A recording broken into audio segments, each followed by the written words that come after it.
Vada people are more likely to liquid cooked food than Pitta people.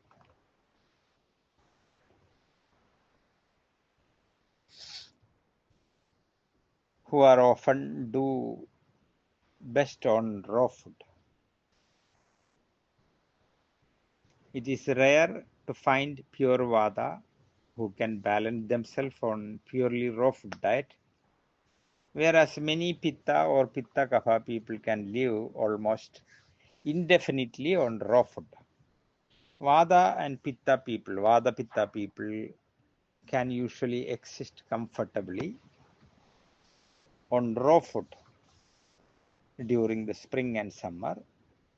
Raw food helps tone up the digestive tract for Kapha and Vada Kapha people, but lack intrinsic fire means that such people can overdo raw food. Vada people do best of all on one pot meals like soup, stews, like that. In a stew, all the ingredients meat, grain, legume, vegetables, spice, um, their own individuality and are welded into a single substance.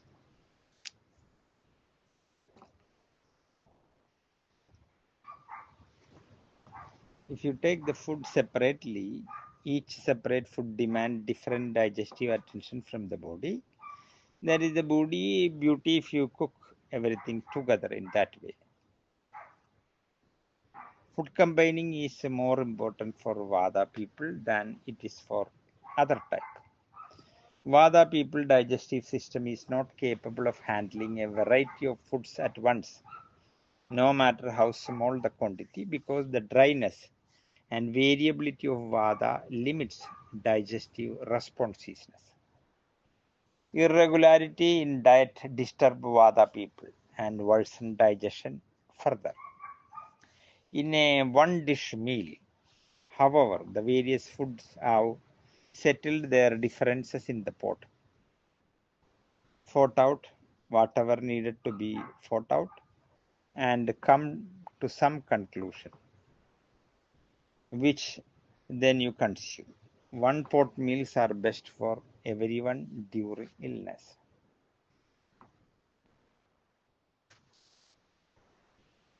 In Ayurveda, eating a balanced food is very important. Traditional foods are coming to a recipe form, not in one day or 1 year or 10 years.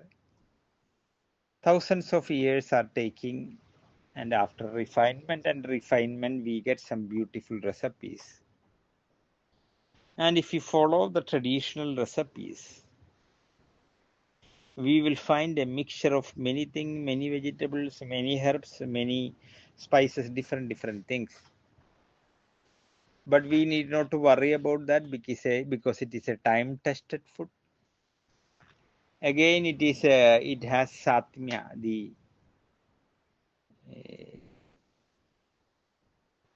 your system, your each cells know that food because generations were eating that. So once you go to the classical olden style of food, many things are there. We need not to worry about how it is going to be in one pot, because that is a great calculation. To do that, you need a great intelligence, understanding about the Dravya Guna or the property of each thing you mix, how it is active, how it is neutralized, how it is interact or cancel some bad properties, and like that. It's not a small job. Once you go to a time-tested classical recipe, the beauty is it is already gone through different teachers' observation and fine tune. So we need not to worry about that too much. That is why, again, when you come to think about Vada, we have to understand the Vada means dryness, tightness, constipation. Uh, Such things will be always associated. So Vada people cannot, we should not give too much dry food like fried things or too much nuts. That is also not good. The food for Vada should be warm and should be little with the hot, like hot soup or something with a little, not cold. So when you give a combination food which is already like a khichdi from the classical style, we need not to worry about the carbohydrate, protein, fat, or micronutrients or minerals. This is all well done by the great teachers with great observation, and after many refinement, we get a classical recipe.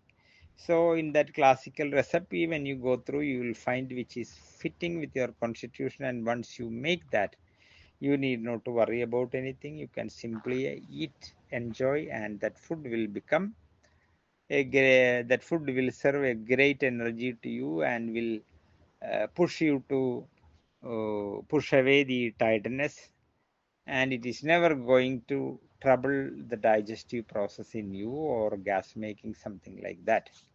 So it will be so good to go to the classical food rather than the new generation junk food, mixing that and this and different kinds of experiment we do without understanding the property or the dravya guna something.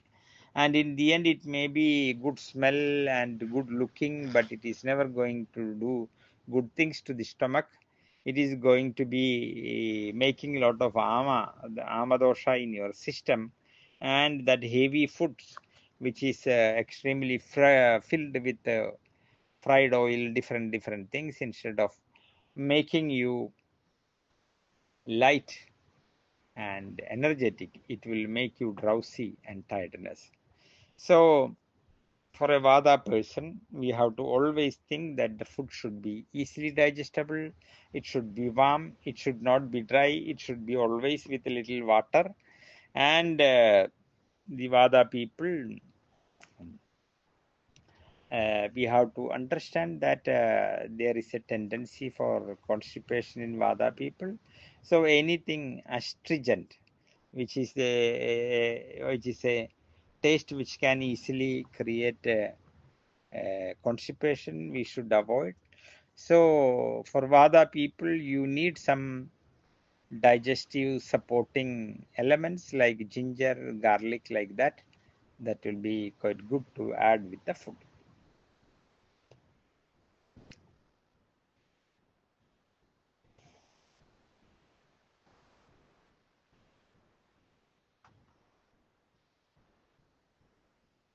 So in Ayurveda, we give great consent for Viruddha or opposite characters. So once you eat some opposite character added food, Viruddhana, this will make big trouble in your system. Sometimes it can create some food poison, or not, if it will overload your digestive system, and instead of the food you eat going to give energy, it will become a bondage to your system. So many difficulties can come out of with Viruddhanam or opposite quality food. So we should be always concerned that we should not make something wrongly prepared or viruddha or wrong preparation.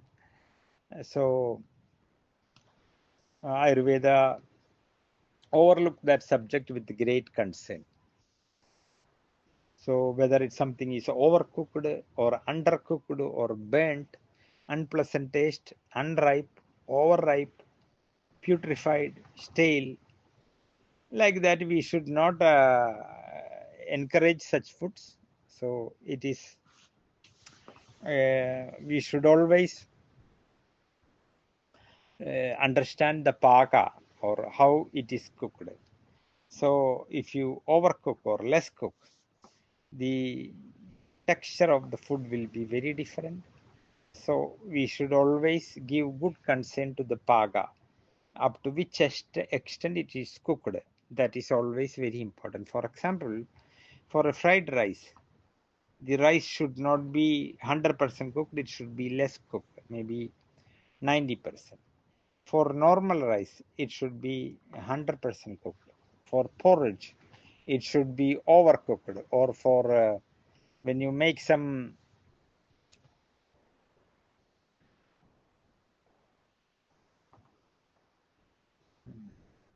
tairi sadam, curd rice, that time also the rice should be overcooked. So in all these things, the paka, the cooking measurement is a very important thing. So for different taste, so for different food, we have different paga. So in Ayurvedic cooking, paka is very important. When you cook an oil, if you do not see the paka, because in the basic text, the first stage of the oil making, it will come like mud, we call chili. Then it become little bit thick. Then it goes to the wax format, little bit hard. Then it goes to stone. If you take the remaining particles from the oil and just rolling with the hand, you will find a kind of round stone structure. And if you again cook that, it will become a waste. So if you want to keep the different paga, you should be very careful. You will have to see which kind of bubbles come, what kind of smell come, color come, different things connected with cooking you should learn. So if you do not give attention to such things, it can be overcooked. Then sometimes it will be useless or powerless. Different things can come. So whenever you are interested to cook something in Ayurveda or a right food, paka is very important. So for Vada people, the cooking should be done in a good way because their digestion, food movement, everything will be little slow.